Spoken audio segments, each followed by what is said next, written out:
Again, Here. Ms. Lurkins here. Mr. Keller excused. Mr. Hack, Here. Mr. Fulbright, Here. Mr. Mann, Here. Ms. Turner, Here. Mr. Sweeney, Here. Mr. Verby, Here. Ms. Pope.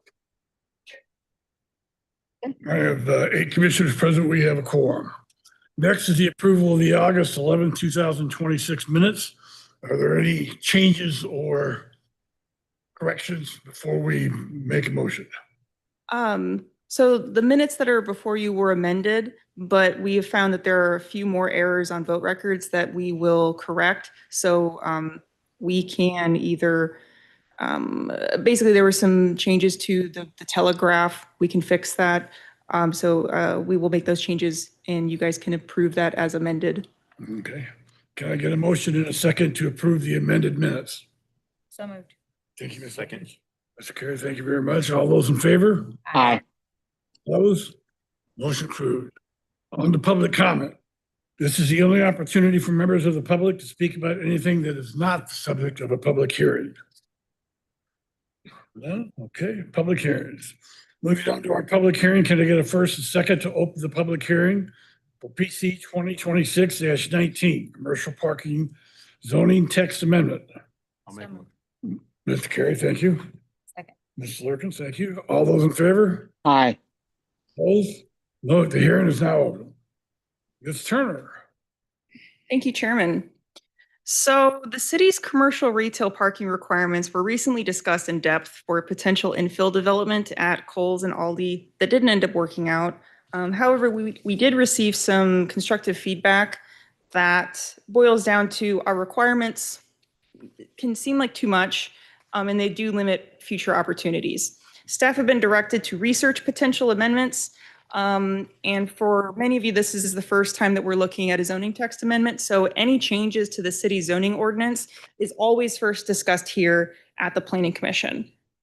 So tonight is kind of like the first look. We're mostly just looking for your feedback, just so that you know, so there's no draft ordinance before you tonight.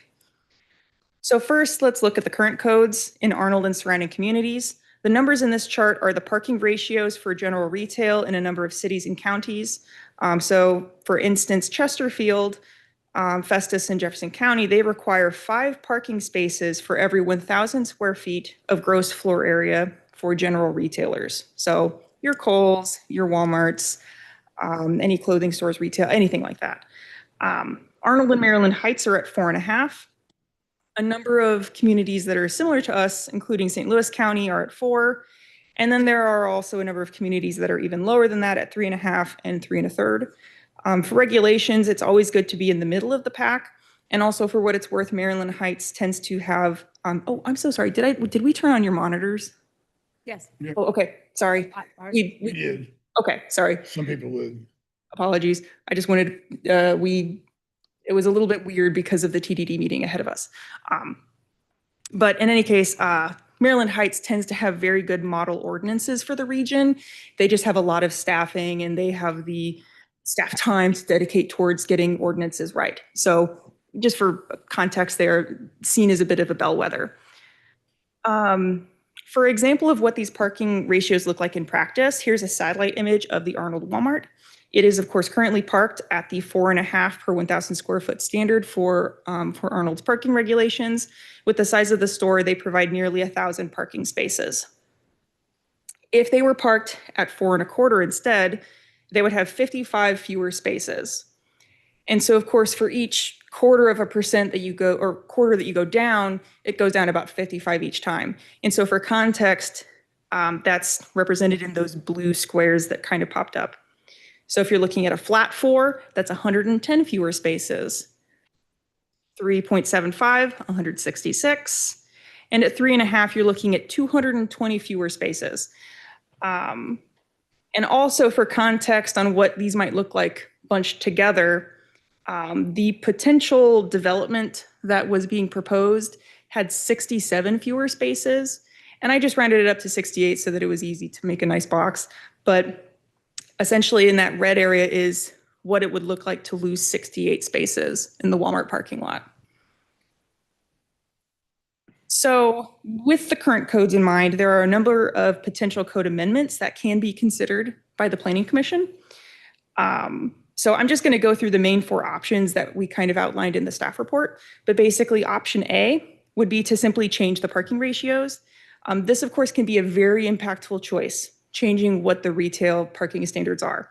And ideally should be made as a part of a larger comprehensive parking requirement update. So for instance, St. Louis County has retail at 4 per 1,000. If we matched them, we would also want to consider lowering our other parking standards. The best example would be general offices, which in Arnold is currently at 4, but in St. Louis County, it's 3.5. Another thing to consider is that with more internet shopping and working from home, lowering parking standards for retail and offices is kind of lending more towards those market trends. Option B would be to leave the parking ratios the way they are, but consider other solutions to address unique parking circumstances. The staff report outlines 3 of these other solutions, but that is not an all-exhaustive list. So the commission is free to consider other ones that we didn't think of. These are just kind of the top options. So first would be creating a separate variance procedure for parking relief. Similar to how variances to fences are separate from the usual Board of Adjustment procedures, the ordinance could carve out parking variances to have a separate procedure that goes before you all or is just administrative. Of course, they would have to submit documentation to show that they are still in some ways, there would be a different procedure set up. Second would be creating procedures for performance-based reductions from the commissioner staff, where applicants request parking reductions based on a demonstrated need in lieu of fixed requirements. So they would have to submit, say, some sort of parking analysis for their specific site and how they're going to be used based on their customer data, that sort of thing. And then 3 would be creating a provision to allow for shared parking. Right now, if an infill development wants to locate, say, in the Walmart parking lot, both Walmart and the infill business needs to meet their separate parking needs. Shared parking provisions can allow for multiple businesses to satisfy parking requirements as a collective through an administrative process. And for context, Maryland Heights, among other ones that frankly also copied Maryland Heights, have shared parking provisions within their ordinance. And basically, these last few options are option C, to consider a combination of A and B, and then option D, to make no changes. And that's basically the end of the prepared presentation. What we're kind of hoping for from the Planning Commission, again, is clear direction on next steps. And so using your next steps and kind of the guidance that you provide, we will prepare a draft ordinance that we will bring to the next available meeting, either the second one in September or early October. But we would love to get your feedback. Question for me. How many parking spots does Walmart at the moment? Sorry? How many parking spots does Walmart have at the moment? They have 998. I wasn't sure because that just says parking needs. So I didn't know if that was a requirement that they had to have or if that's actually how many they have. So admittedly, it often sometimes changes. So Walmart, they have 998. However, they frequently have like the storage containers. So functionally, they end up having less, especially during the holiday season. But if anything, it kind of shows that they clearly don't need all 998 spaces. But they do meet our current requirements. But they need the space for the containers. So if we amended the parking space requirement, they wouldn't meet that requirement if they're putting the containers on top of those spaces, yes?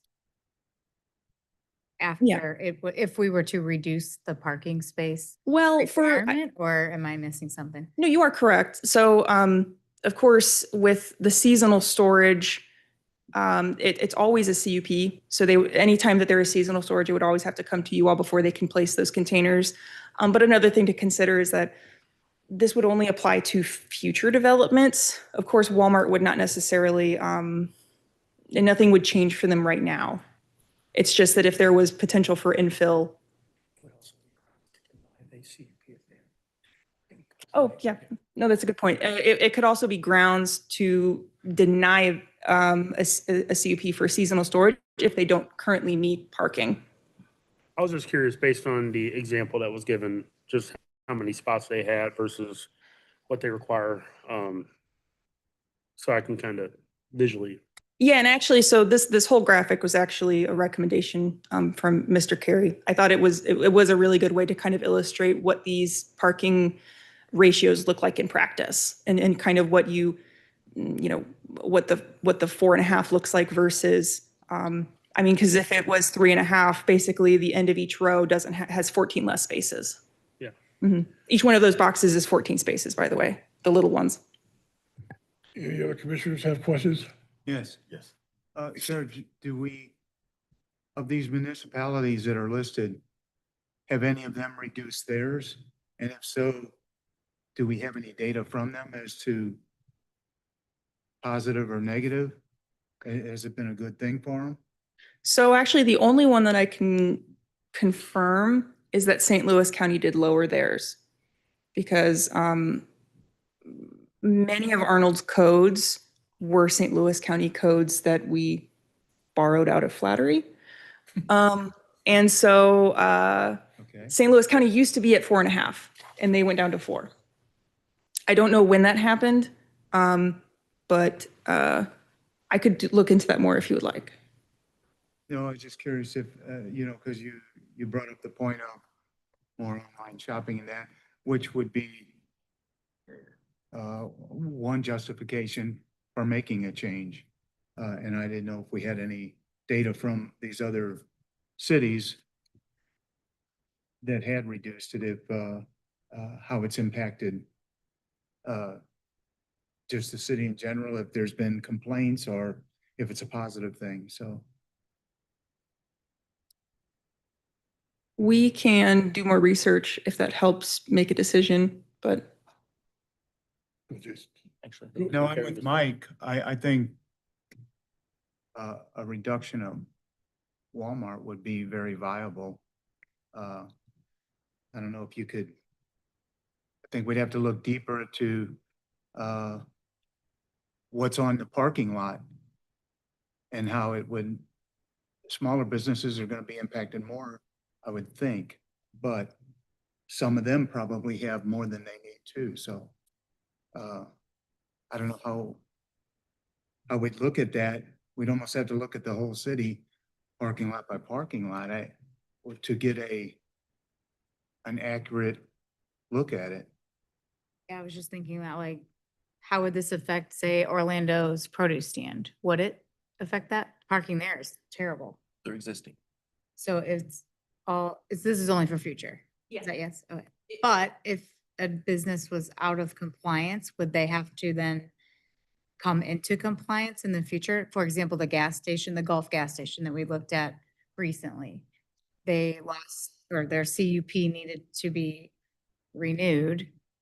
Would they be subject to new parking requirements that they weren't subject to before if they lost their CUP based on like a tornado or what, the damage or some other reason? I mean, yes. So say, the one that kind of comes to mind is Chick-fil-A. So they expanded their drive-through, and so they needed to come through to come into compliance to do some of those updates during maybe a year or two after COVID. And their initial iterations of their site plan put them out of compliance with parking. So then they kind of had to retool what they were looking at to meet some current standards based on their lane expansions. So to kind of put it in the context of kind of what you guys are looking at tonight is say that there is, you guys like looking at maybe the 4 per 1,000.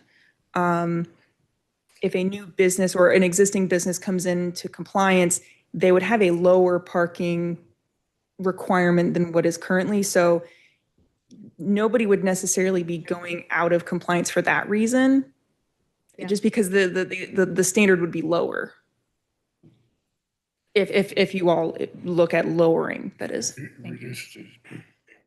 You know, oh, sorry, go ahead, Brad. Go ahead. No, go ahead. One of my worries is going to looking at this, and then you go by a home furniture store, right? That's 10,000 square feet and they got 7 customers. You know, they're not Walmart 30,000 square feet of, grocery stores and everything else like that, so you drive by it and you go, oh, they got nobody at their store shopping. It looks like a dead town. Then that kind of puts people's perspective of, man, no one goes there, now it looks like an empty vacant mall, so I personally think lowering that in some instances, which is why I kind of like option B in some matters, but you can't hold Walmart to the same category as Ashley Furniture, so I truly think we have to have some barriers there because a lot of stores don't operate like some of the bigger ones do. Especially with mom and pop shops, smaller stores with that and limited space. I mean, that's what we're limited on, especially on a road and people want to build subdivisions right behind it. There's nowhere to expand. Mr. Curry, do you have a question? Yeah, how many parking, do you have an idea of how many parking spots that the 34 containers would eat up? We could count them, but I didn't prepare that for tonight. Okay. Have you reached out to Ellisville, Webster Groves, or any of them and asked any of their thoughts on their, because they're the lowest. I mean, you're at 3.5, 3.3. That's pretty tiny. They actually, they do have a good spread of land and still are of the lower, and they have large box stores. We haven't reached out, but we can. For the most part, this was kind of the first night of discussions. If you all would like, we can absolutely just kind of bring back more research and information for you to look over. But we basically just kind of pulled from the surrounding communities and tried to bring you all your options. And if there's a certain path you would like us to go down, we can look into that. Yeah, in my opinion, we're definitely on the way higher side compared to some of the other sized cities that might be ours. And if anybody that goes to Kohl's, Walmart, any of those, heck, you can go to any of the other plazas, Lowe's, like half the parking lot is empty. If we can utilize that space and bring more commercial in or any of that to utilize it, and they have parking as well with shared agreements, I think that would be an overall better for the city. Yeah, that's the similar. Like one of the things that I was thinking about is you have to think about this is all future. Like this is for new development. And the thing that happens often is you might have a development come in, like let's use the Triangle, let's use Deerbergs and Lowe's like you were talking about. The problem is sometimes you have developments coming in where you've got retail space that is like strip mall, right? You don't know what's going into all those spaces. Like you can't say like a dentist office is going to use a heck of a lot less parking than a shoe store. And it can change. And it can your lease change is throughout up, time. But it's kind of like, figuring out, I do like that of the thought of being able for the staff to go in and say, okay, you got to have some floor. Like you got to have some bottom level that says, look, if you're building this big of a development, you need this many spaces. But I think it does come into play some too. Like when you're talking about you've got a Lowe's, you've got all these other places before. It doesn't mean you're going to park in front of Lowe's. You might park over here and decide to walk over here, So I like that idea of being able to look at what's actually fitting in there and having the flexibility a little bit to go in and go, oh, well, normally we would say you have to have 50 parking spots, but we know based on what we're seeing today, you can get by with less, and having that flexibility to tailor things to meet that. But I think it's the one part it's hard is like, how do you set that up ahead of time? Because you don't always know what's going in. Well, so I can kind of provide a bit of context. So actually with Arnold Commons, they actually do have a lower parking ratio because they're a planned commercial Right. district. They're actually at 4.25. Right. For what it's worth. And that is really the only flexibility that is currently offered kind of within the procedures of the city outside of a variance is looking at planned developments that have their own specific governing ordinance. But it's kind of up to you all and how you would like to look at that. And something that I actually wanted to touch on that Mr. Mann had brought up was, say furniture stores. So in the staff report, I didn't mention it in the presentation, but Maryland Heights actually breaks down uses way more granularly. They have a general parking or a general retail parking ratio of 4.5, but they also do have specific retail that they park lower. So for instance, home furnishings, I think it's 2.5 per 1,000, just because it's a large showroom, but they just don't have that many customers at a time. But then other retailers, such as bakeries, is parked at like, I think it was like 5.5 for a bakery, just because it's such a small space. But we've all been to Harder's. There's like a dozen people inside. So and that's not necessarily listed as an option, but like it would be essentially part of A. If you wanted staff to look at breaking retail up into those more specific categories, we can absolutely do that. Or even just commercial. Well, couldn't you talked about the variance. If we lowered it as a standard of 4 with the ability to grant a variance, wouldn't that be doing the same thing? If they needed, or if they wanted 3.5 or So 1 and 5.5. So the three kind of other solutions, as I call them, they're all a little different. So the first one, to create a separate variance procedure, it's mostly just kind of referring, and of course I go into a little bit more detail in the staff report, but basically right now variances are tied to kind of, there's two main components of a variance: that there has to be a unique condition of the property and a particular hardship that is felt by the property owner that is separate from a mere inconvenience.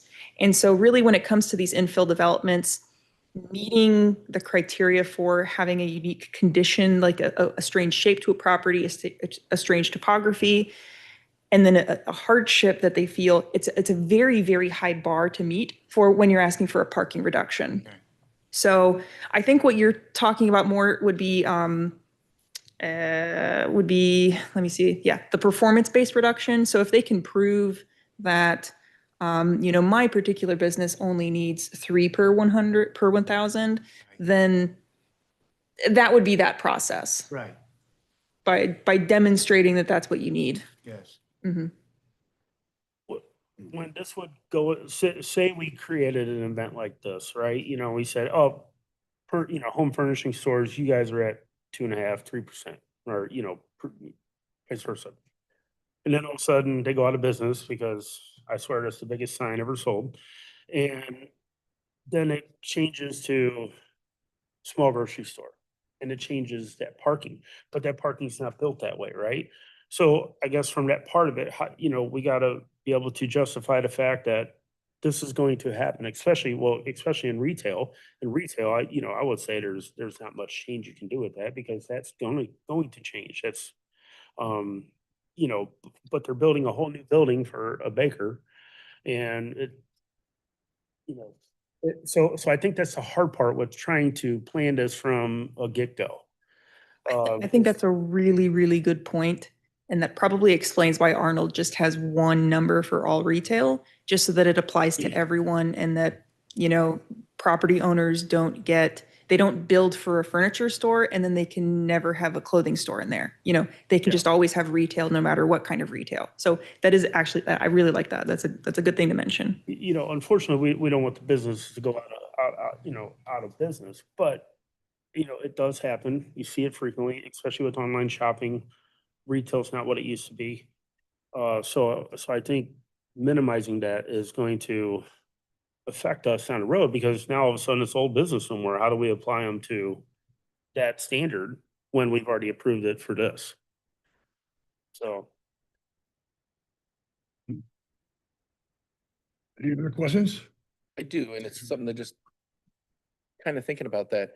So if we were to stay with more of a blanket and lower it down, and like you look at like that image of Walmart, which is a great image, but you're like taking spots off the end of each thing. And instead of, if I was a developer or an owner, and I'm like, okay, well, rather than take all those spots off the end of it, I'm just going to eliminate 3 rows at the end. And now I might have spot to develop my property to put in another out that would obviously fall under special, CUP or whatever. It would fall under conditional reporting. But that also might allow, because some of these, like you said, already said, this has been around for a while. We know that shopping trends have changed. We know that there's, stores have the spots where people do the pickup and the delivery, they don't park in a regular spot and go in and they do that. So does that would just kind of what we're talking about, the blanket, would it allow for areas of the city to look at other development and say, hey, with these new requirements in mind, we want to come to the zoning commission and say, we want to do a special CUP for a development that we want to put in here, kind of like the sliders, or stuff like that. You lost me. So I understand where you're going. Yeah. I do. However, he's indicating if we lower this threshold, now Walmart says, hey, let's build a building here. Okay, or they sell it to someone that says, let's build a building here. But I think part of that problem's gonna be is that once we decide to build a building there, now we gotta accommodate those parking spots Exactly. that we just took away. Exactly. That's So- Right. not true, because that new building would have to have meet its own parking Parking spots, spaces. right. So not any of the Right. rest. And if you take what's up there now and you take that red and you double it, so now you're at, what, 130 something? Yeah, That would be all of that area there, across, if you say you just doubled that across there, and that's still, that whole area is never. gonna do it, yeah, so, I mean, this is just the largest parking area that we have, the largest retailer that we have, and they don't ever fill up their parking. Yeah. So other retailers are going to be less. So, I mean, where I think that if we do reduce it down as to the 3 3/4 or 4, I mean, 3 3/4 would make that all the way across. Where are you at for some of the other ones? And yes, all the other ones are gonna go down a little bit, but I mean, right now, office spaces are at 4. How many insurance companies or any of that stuff have Right. plus cars? But then again, other ways to think is that might open up more commercial to come right. in those vacant spaces that aren't used anymore, as you've seen of other people trying to go in other parking lots. Which leads into my question, why does the city want to reduce the number of spaces? What are they gonna do if all these parking spaces that suddenly become available? Well, I know, but I'm just saying, what are you gonna put there? That's to me, again, you're looking at, if you take the spaces away from Walmart in this example, you're gonna build another building, just like Mr. Carey said, now you gotta add more parking for the new building going down.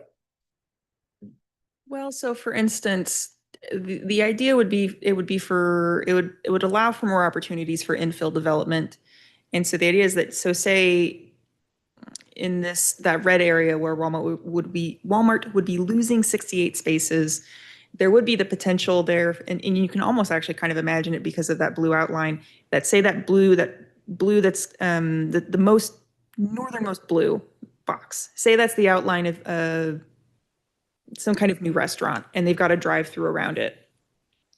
And because it's a drive-through, the parking is only dependent on the number of seats they have, which say they don't have any, say they only do drive-through traffic. It's basically just dependent on how many employees they have. So if they run a lean ship on their peak time, they could, in theory, maybe only need a dozen parking spaces. And so then the rest of that red area is just their required drive-through lanes. So that's kind of the intention, is allowing for more of those smaller footprint infill developments to go into these areas that are right now just kind of a sea of pavement that is not being utilized except for people who are eating their lunch in the back of the Walmart parking lot. But it's entirely up to you all. The city staff have just kind of been tasked with researching this, and the intention is, if there is favorable consensus among you to look at a change, then we can bring you an ordinance. But if you aren't in favor of it, that's fine. That's what we report to city council. My one comment is on the item number 3 under B, about having a shared parking lot provision for the smaller businesses because they don't have individually assigned parking spots for a building. I mean, you go to McAllister to those places over there, Five Brothers or whatever it is. You know, so I think you should have that. It would kind of, so the shared parking provision that Maryland Heights has is basically kind of how we look, because right now the city of Arnold has the general retail at 4.5, but we also do have 5 per 1,000 for those multi-tenant centers. So right now, like the McAllister's lot is parked at 5 per 1,000. But the way that the parking functions, where there's no assigned seats, that would basically be how the shared parking provision would work. It would just be when they're detached, the businesses are detached from each other. So there's no assigned seats, but everyone shares a pool of parking space. If that makes any sense. The questions from the commission? We have two new businesses that I think you're kind of leaning towards the future in Seven Brews and Chipotle going in, where mostly drive-through. So that would be another supporting fact to do this. Okay, something to consider. I just have some, oh, you want to go? I just want to say something real quick. In the event of a snowstorm, like say Walmart per se, if it was, I know we were not decreasing it for them, but the snow's got to go somewhere. So if we decrease it and say, I don't know, let's just say a worst case, it's a really heavy snowfall and you can't all push it over into the grass or next door, then you have to consider, okay, you have this big pile of snow that's taking up maybe 2 or 3 parking spaces, depending on the business. Well, that leaves the employees less places to park. And if it's depending on the location of wherever they are, they may not be able to park maybe in a different parking lot, depending where it is. So I think it's also kind of, maybe, in my opinion, important to note that. Absolutely. I mean, I know currently there are some smaller parking lots where we essentially coordinate with those property owners that during major snow events where the snow is going to be around for a while, if they're blocking the required parking, they need to move the snow elsewhere. And sometimes that's just, they pick it up and they dump it somewhere. Okay. But it's absolutely something that, you all can consider. It's okay. Yeah, I mean, just to notate on that, this is honestly the only reason why Walmart got brought up is because I asked her that's the biggest parking lot. It's easiest to show where parking spots are. What we're really talking about is not Walmart. We're talking about future building of any other structures or anything of that nature. We are on the high end of parking spots. And to come into wantability for other places to want to come to Arnold, we're going to have to reduce because we have limited space as well and still maintain that we have good parking, but make it available to want people to come here instead of going to an Ellisville, Belleville, something that they could buy the same exact lot and fit into it because of their parking spots. Have we lost any interested businesses because of our parking standards? Yes. So I see Bob, yes. Is that a yes? I don't know if you all will recall, recently we had small sliders come through. So they were approved for their CUP, they were approved for their record plat, but they needed to get a Board of Adjustment variance for a parking reduction. The Board of Adjustment found that they did not meet the criteria for a standard variance because of, like I mentioned, that unique condition, that hardship. And so they were denied for their parking reduction and they withdrew their CUP and record plat requests. They would have fit well between Pasta House and That was the trigger, to be honest with you. Those with parking. regard to this, the loss of that business because it was so lucrative and it was a desirable location. It was a staff recommended location. You can actually kind of see it on the top of the screen. Yeah. That blank area in the Kohl's parking lot. There was evidence of zero parking in that activity, even during Christmas season over a number of years.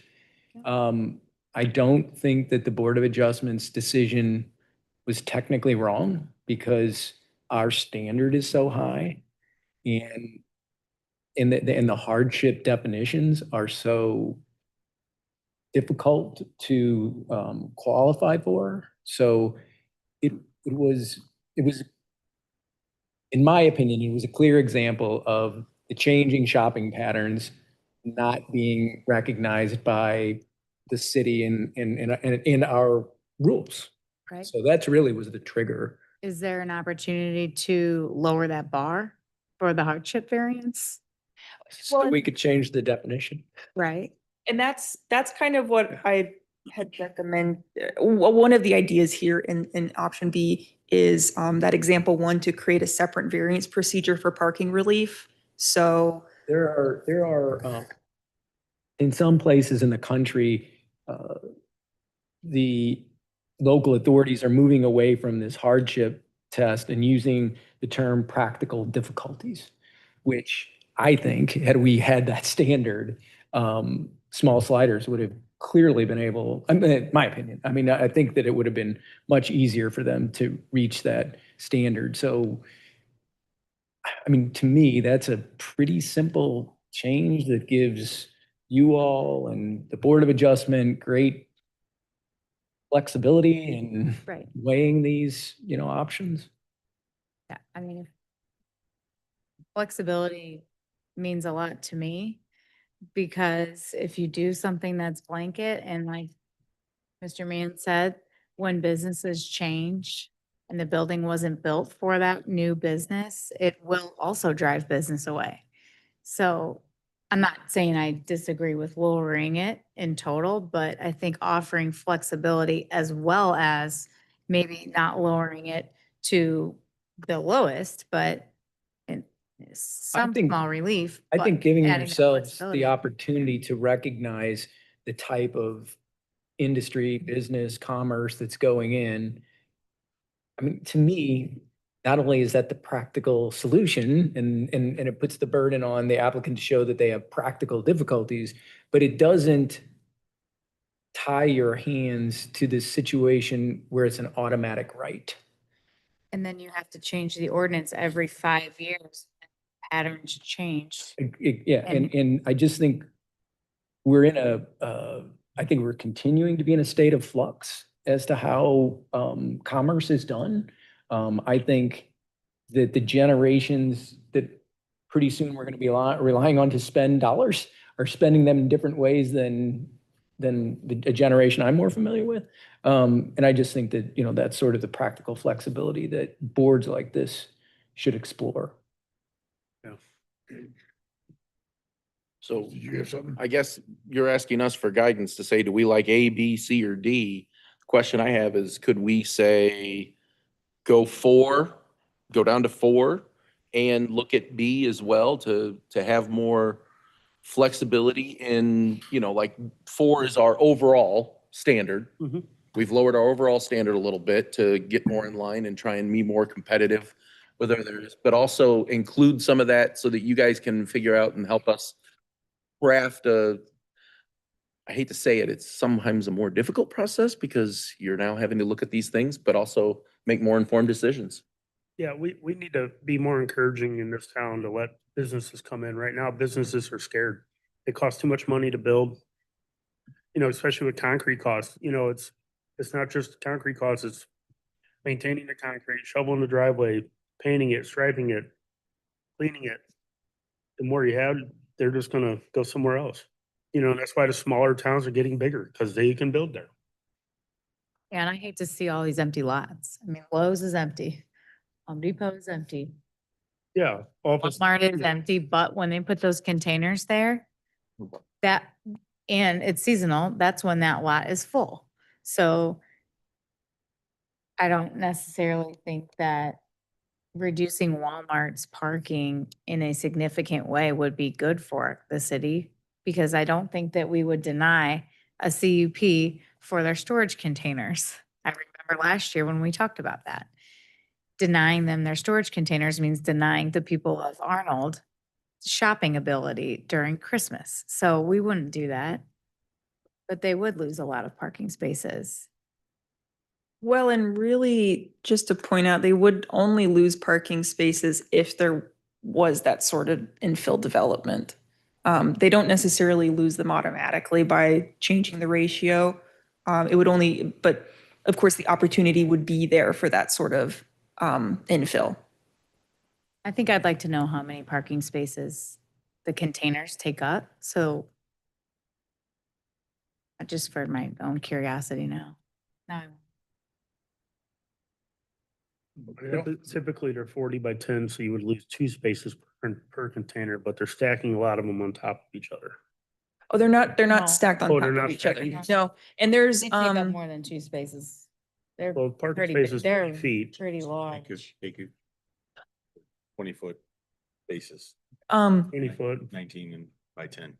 but I will also mention, and I wish that I could mess around with it, but basically, there's a number of the containers that are actually in their, like the outdoor area where they sell like the soils and things. So it's not even taking up parking spaces. We can email that information out to the commission.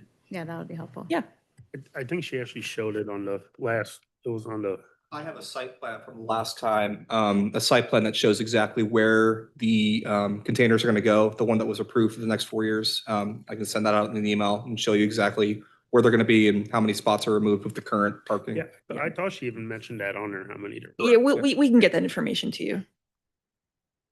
Mr. Chairman, I was like, could we maybe just to give direction, I'm curious, like maybe we could do a little straw poll, like, are we in favor of 4 and B, like A and B, like let's look at 4 and then go forward with B? So, I mean, I know that's not the final would thing. that, it so all would that come be back. like option C, where you are considering a Oh, parking yeah. ratio update to Combination, 4 yeah, and other solutions? Yeah. yeah, Okay. I think option C is the best. I'm a C. Can you go back a slide or forward a slide, whatever the numbers are with the,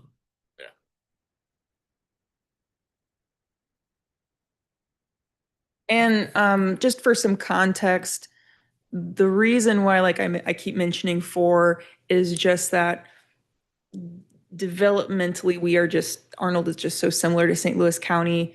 And that is probably, even just kind of looking at the chart. Of course, I added so many animations here.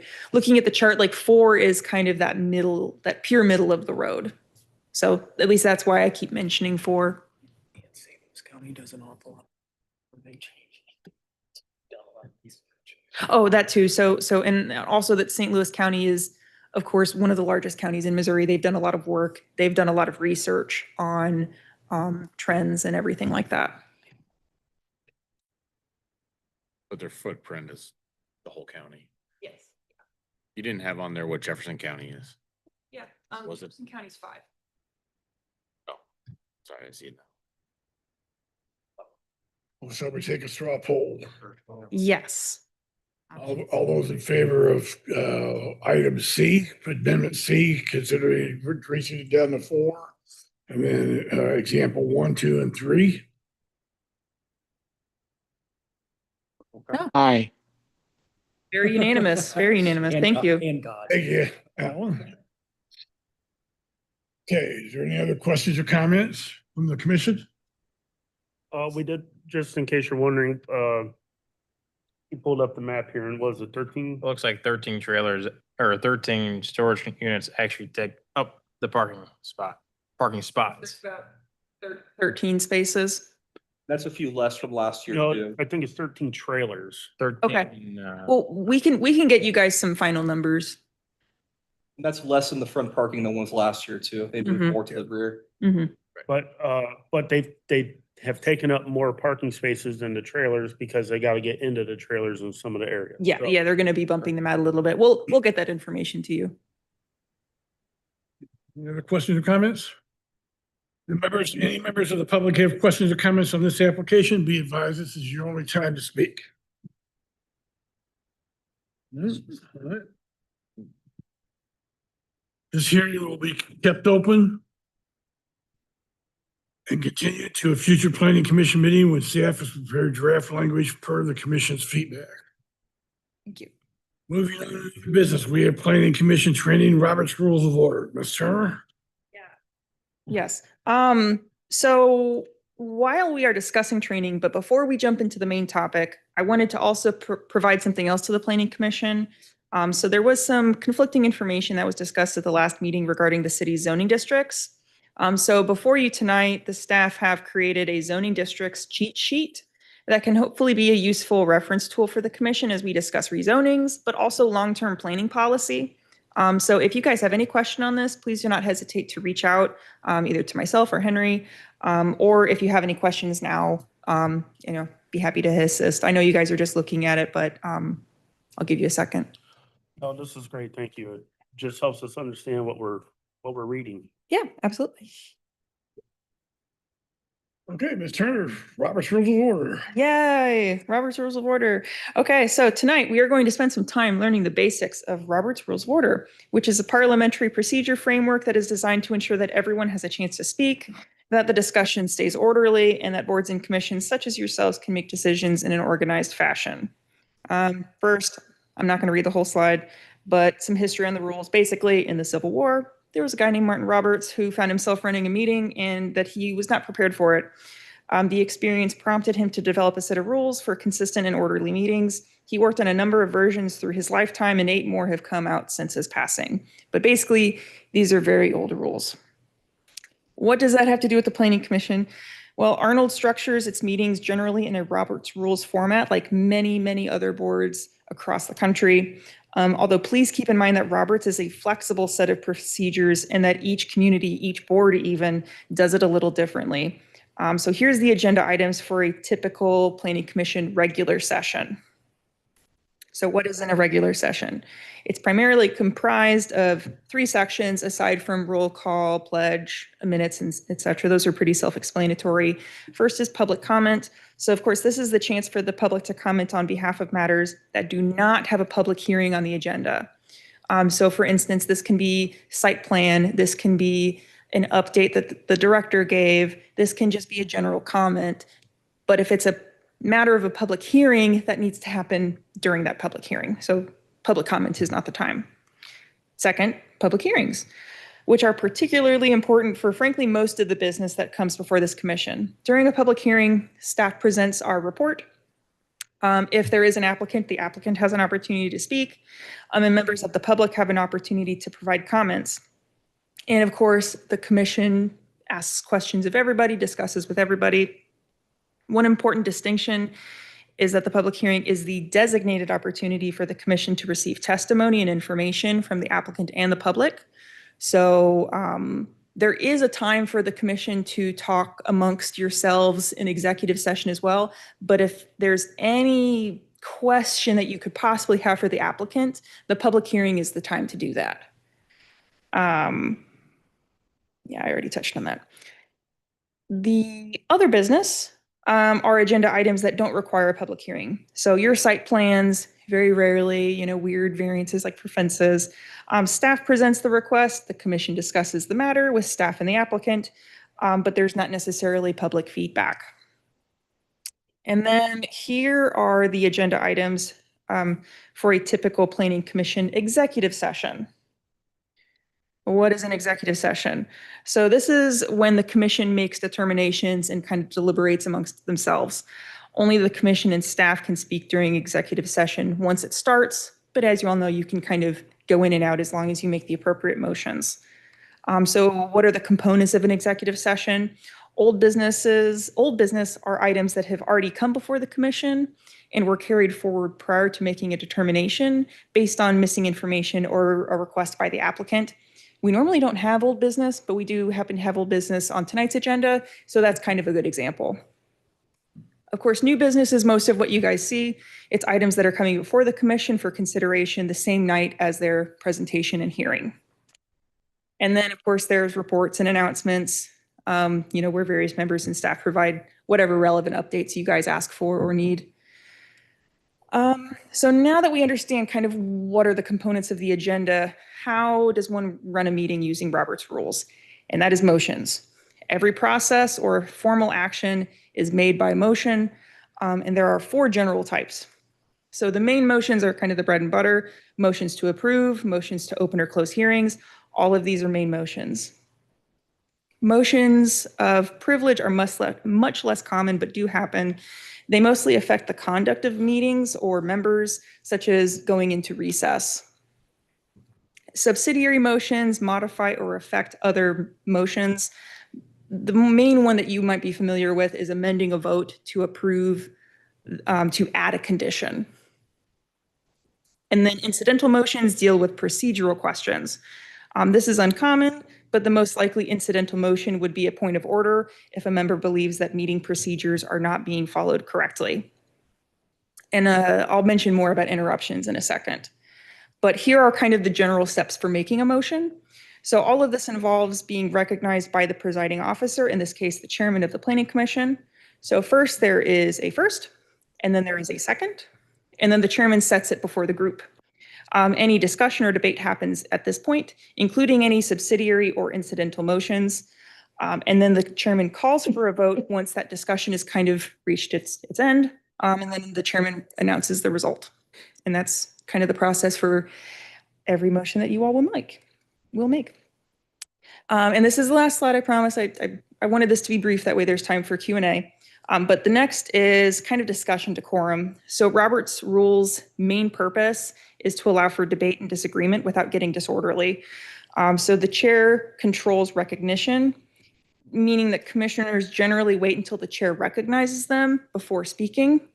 Best practices allow everyone a chance to speak first before someone can speak a second time. But honestly, again, Roberts is very flexible, so it's kind of up to you all on what you find necessary there. Of course, comments should stay relevant to the issue being discussed. And of course, importantly, commissioners should address their remarks through the chair rather than directly kind of arguing or doing that. So for instance, instead of saying, you know, Commissioner Turner, you're wrong, you might say, Mr. Chairman, I disagree with the previous position because XYZ. It gets a little bit detailed and granular, but it helps to keep discussion professional. Interruptions. So interruptions happen very rarely during a meeting, primarily for things like points of order or a matter of privilege. So technically, you know, a point of order is a motion, but it just functions a little bit differently than main motions, so they can kind of occur when they need to occur. And then finally, votes. Different types of motions can have different voting requirements. Honestly, for Planning Commission, most of what you guys do is just a majority, but technically there are some parliamentary motions that require a higher threshold. Of course, we'll always let you know when that happens, but pretty much everything you all do is just majority vote. But yeah, kind of in summary, the goal of Robert's Rules of Order is to have orderly and efficient meetings and to be fair to everyone involved, to you all, to staff, to the public, to applicants, etc. But that's the end of our prepared presentation. If you all have questions or would like to discuss, we're here to assist. Do any of the commissioners have questions of Ms. Turner? No, but well, yes, sorry. Yes, I do. One topic was when we were discussing, we go through the steps. I think it might have been first or second slide. Oh, I guess I gotta make it go all the way back, don't I? What was it about? Sorry. When public speaks Oh, mhm. and we talk, and then there's the session, right? Mhm. Applicant has opportunity, then the public has opportunity, and then it comes to us, and then it's our discussion when the public's over, right? Then we start discussing it, but then we have a question that needs to go back to the applicant. Because of our discussion that we made, we're looking for some information. But I think in the rules that public speaking to them is over. Is that correct? So, and that's why for the most part, it would be recommended that, yes, you all have a second opportunity to debate and discuss, but any debate of content or discussion of content should be happening during that public hearing. The discussion that can happen, say, during executive session would be, you know, maybe during the public hearing, you all kind of had a general favorable idea of wanting to add more landscaping to something. The discussion during the executive session would be more along the lines of, I really liked Mr. Fulbright's comments about adding more landscaping. I would like to have that be a condition, a new condition. You know, you're not necessarily asking questions of anybody. It's just kind of comments amongst yourselves. But during that executive session, the idea is that you have all the evidence that you need. You're not gathering more evidence. So does that kind of answer your question? Yes, you know, and I think it's just, I think sometimes the evidence comes up while we're discussing stuff that we want to look for, you know. In our little guidelines here, the staff presents a report, the applicant has the opportunity to speak, and then the commissioners have the opportunity to question the staff and the applicant, and then the public gets to speak. Yeah. So it doesn't follow this in strict order. The commission is actually at number 3. I think the one time it happened to us, we didn't have the chance to speak. And I Yeah. think it's what happened to us. I think it was unclear that that was the time that we could maybe discuss Yeah.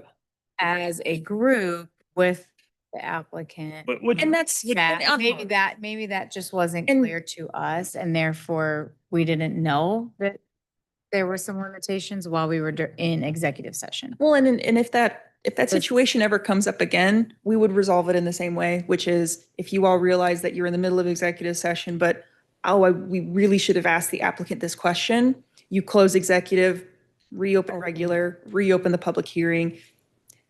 That's why Roberts is just, it's flexible. It just kind of offers that kind of framework. Jason? I can say, and I'll tell you that I think this kind of like is how you kind of think about it in some ways when we're doing the public hearing. And you're absolutely right. There could be something that comes up in executive session and we think, well, I'd like the applicant to be able to answer this question, or I'd like staff to, obviously staff can answer questions. But when you think about it in a certain way, if we go through public hearing and then we go into executive session and we come up with a thought of, oh, well, we think we might like this. Well, technically, we've now come up with something that the public hasn't had input on. true. Because it was a new topic. It's a new line of discussion. So you've kind of like stepped beyond the public at that point, and now we're up here, you know, doing things. And granted, public may not want to make a comment, but you're just trying to make sure that you're keeping that open so that when we get to the executive side of it, we've gathered our information. Now we're figuring out where we go next, you know? True. So absolutely right. Yeah, no, I completely agree. And even on here, it even says applicants or the public is before we get to talk Yeah. anyway. So no matter what, they Yeah. don't have the second level to talk. Yeah. Anybody else? Just so that you know, so from an ordinance standpoint, and I don't necessarily recommend this because I think your rules are good.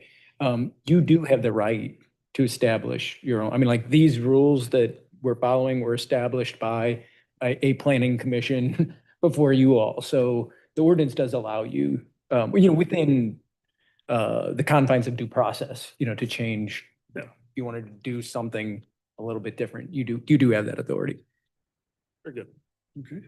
I'll also throw out there too, and Bob, you're not gonna like this one, but there is procedure. I didn't know if I noticed it on our sheet here, but there is a way that a board can, suspend the rules. Yeah, the last one. So you can go down to the end and you can go, I make a motion that we suspend the rules for this discussion and go forward, and you're kind of going into free for all, but you still want to hold that argument to build the argument, to be able to argue. back and As forth. long as you don't violate due process. Exactly, as long as you don't violate, thank you. You don't violate due process. Okay, any other questions or comments? As there's no other business or other items to discuss in regular session, we will be moving on to executive session. As a reminder, the public will not be able to speak during this next portion of the meeting. Please speak now if you have any last minute questions, comments, or concerns, specifically for the commission or the applicant that you would like to have addressed. Yes, sir. In general? Yeah, you can, please come up to the podium, state your name and address for the record. Joe Crouch, 2801 Tierra Drive. With your voting on the parking spaces of going down to 4, that's your minimum. That doesn't mean that you can't require somebody like a Walmart to stay at 4.5, correct? No, it would. Because it's a minimum, not a maximum. Right, so but anyway, my thought process here is I drive a truck and I dare you to put 5 trucks in a row in most parking spaces. They do not fit. They touch one line and the other line, which means somebody's getting a door ding every time somebody comes in and out. Can we look at that, especially for places like home improvement where you have lots of trucks? You're referring to the size of the The actual width, space. the width of the Not the space. number of Not the parking number of spaces. spaces, the width of the space. We're at a maximum. I mean, we're at 10 feet and the majority of communities are at 9. And We expanded to 10, 20 years ago. We used to be at 9. I mean, there are no 11-foot, Arnold It- had wider. the widest. And yeah. And Webster Road. really very tight with trucks. Yeah, I don't doubt it, but I suggest you continue to shop in Arnold because other places are going to be worse. Well, I'm just saying, it's a problem that should be addressed everywhere. Thank you. But we're not suggesting any of that, right? It's also, can I speak? Or Yeah. I mean, we're not talking about maximum parking requirements too, obviously. So any sort of minimum parking requirement, any establishment wouldn't be required to necessarily bring their parking down. They can keep it as much as they want, as high as they want it to go. So there's no maximum parking requirements. Yeah. Yeah, Jason. Yeah, I would hope that most businesses understand that. Like if you're a business that requires a lot of spaces, you know, like, oh, I need like, the city says I have to have 40 spaces. I'm gonna need 60. You know, hopefully you're doing that when you're planning your thing. We're setting minimums because you have to provide kind of a level playing field across the board for everybody to start with. Yeah. But I do like the thought of having We've- some We've seen variability. that in applications before the commission itself, this is the number of minimum that they should have, and they've actually exceeded them. So. Okay, can I get a motion in a second to close the regular session and open executive session? Motion. Thank you, Ms. Lurkins. Second. Thank you, Ms. Mann. All those in favor? Aye. Opposed? We are now in executive session. We have old business, PC 2026-21 KAB Construction Lodell Rezoning was tabled at our last meeting for 2 reasons. The first reason for tabling was a lack of legal interpretation. Now that the city attorney is present, I open the floor for commissioners' questions on this request. Mr. Curry, you're the one that wanted the attorney present. Yeah, I wanted an attorney present, but unfortunately there's a conflict of.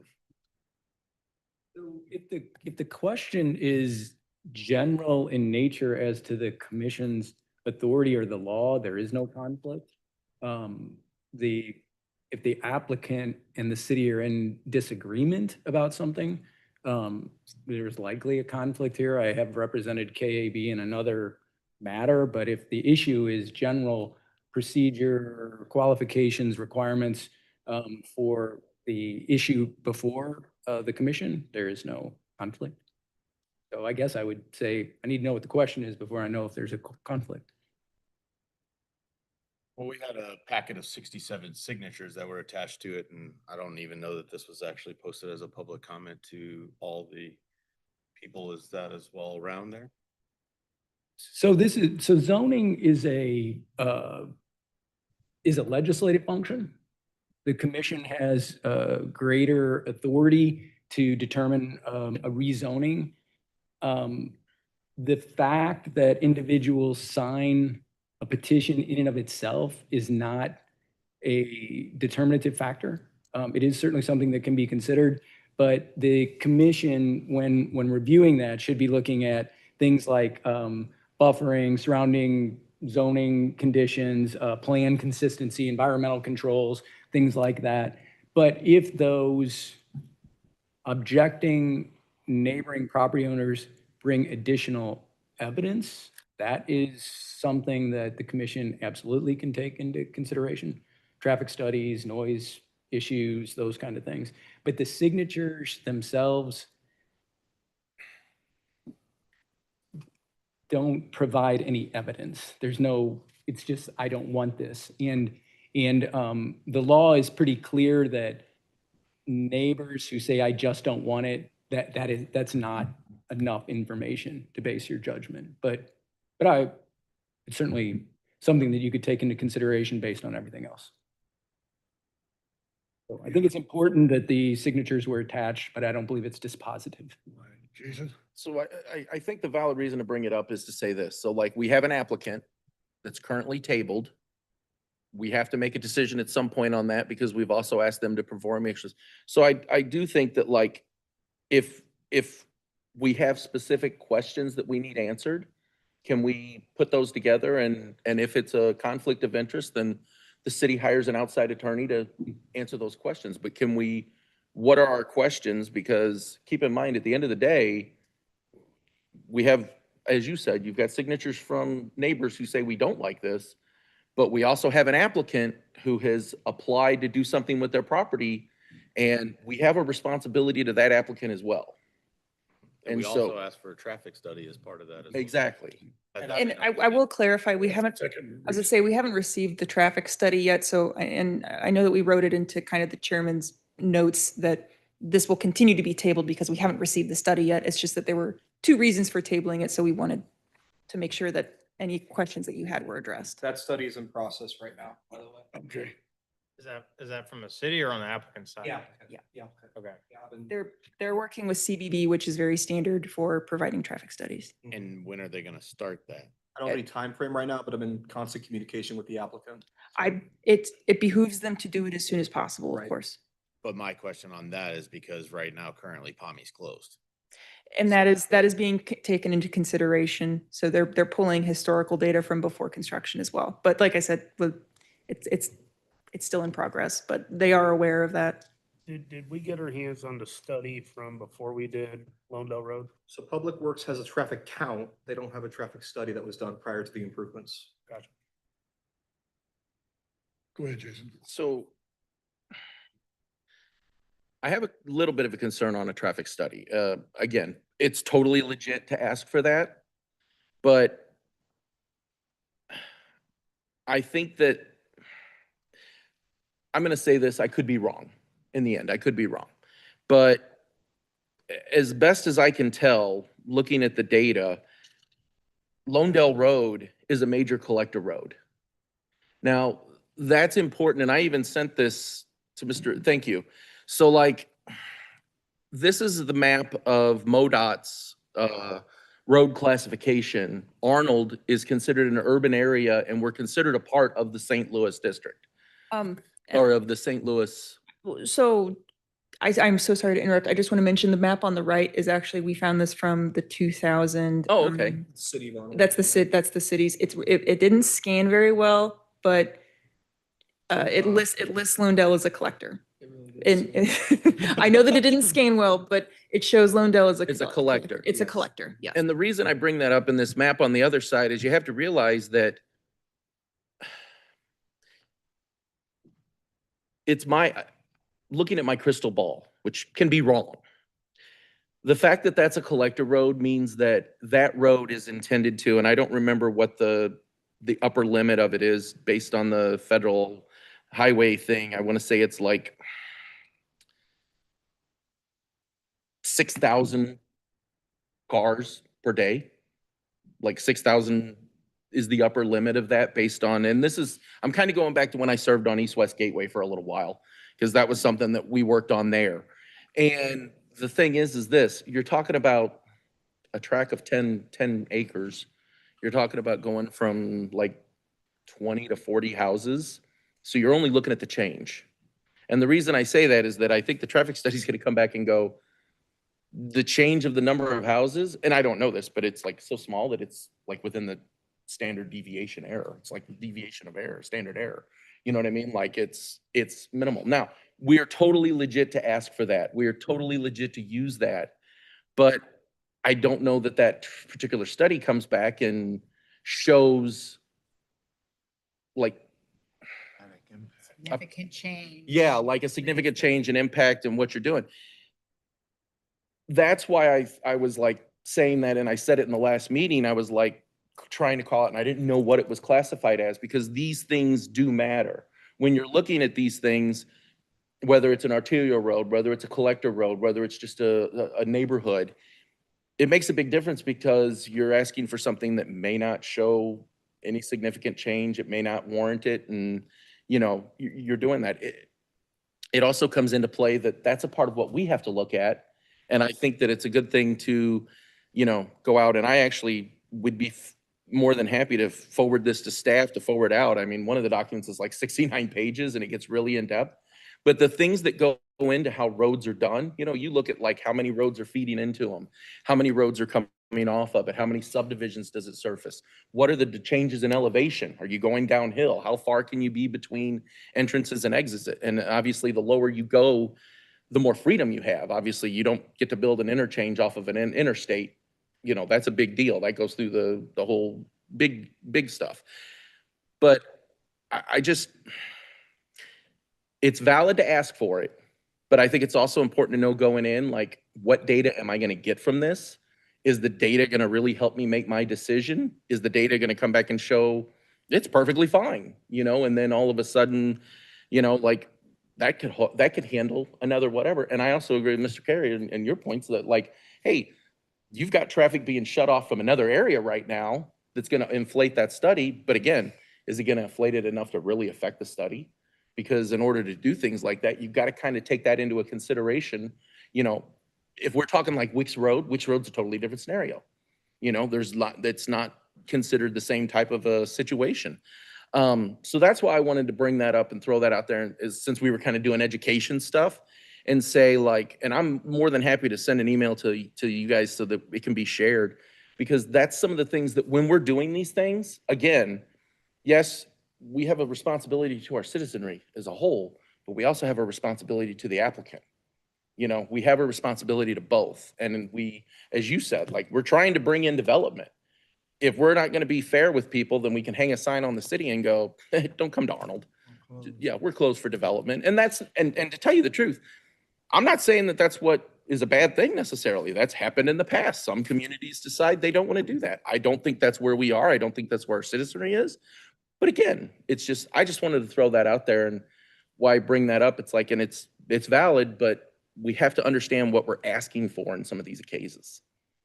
No, I completely agree with what you're saying on that level, and, Yeah. and with traffic and things like that. It's, I think looking at it from a homeowner perspective of backing out of your driveway and you can't. Yeah. Now, I mean, you know, I come off of Old Lima Ferry, and there's times I have to wait 5.5 minutes Yeah. onto Old Lima Ferry from my subdivision.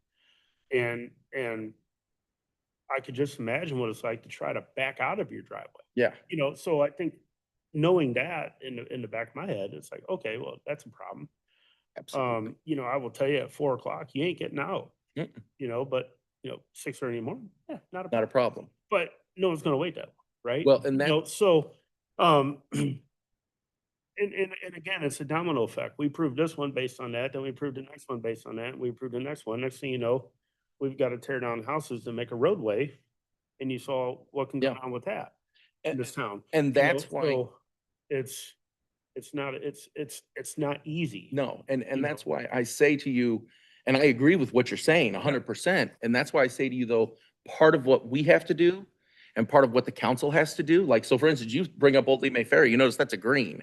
Yep. That's a major arterial way there. You know, I mean, those things are meant to be like, you know, But big. 30 years ago, it wasn't green. It was purple. wasn't, no, exactly. But the thing is that's where we take this and I don't say that this board or this commission has any impact on the council, but it's also where we step up and we go, hey, guys, these roads need to be improved upon.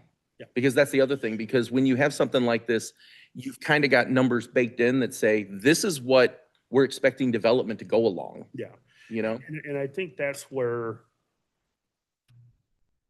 I know that's where I was at. And I went, oh, we want to maybe build this. And we had the potential to put 120 more.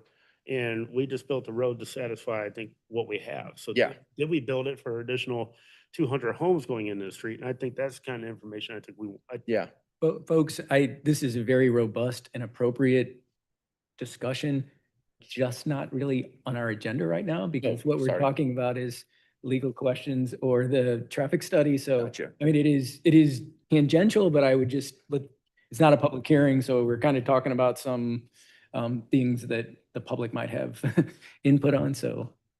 Okay, thank you. You can see how the question is just from. No, absolutely, absolutely. It's a And- robust discussion. It's a great discussion. It's learned, you know, I mean, it's valuable information. And but- it's good to kind of bring up what kind of roads there are and what that might mean. It's just if in general terms, it's good, but the Back. purpose, yeah, exactly. We need to kind of back out of going Well, yeah, to because detail. I guess the only thing would be to either, and I'm not making a motion to cancel the study, or say no, Oh, no. especially since, no, I'm not doing that. Yeah, so essentially, at least for now, if you all either have legal questions to ask now, or if you want to email that to staff, we can get, that written interpretation.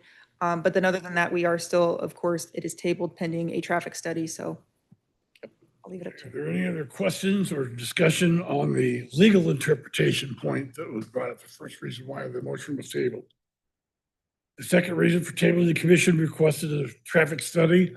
We've already discussed that. Is there any other additional discussion or comments? Just the last one on the lawyer part. In the event it's voted no. And they decided they want to sue Arnold. Are you involved? Probably not. Okay.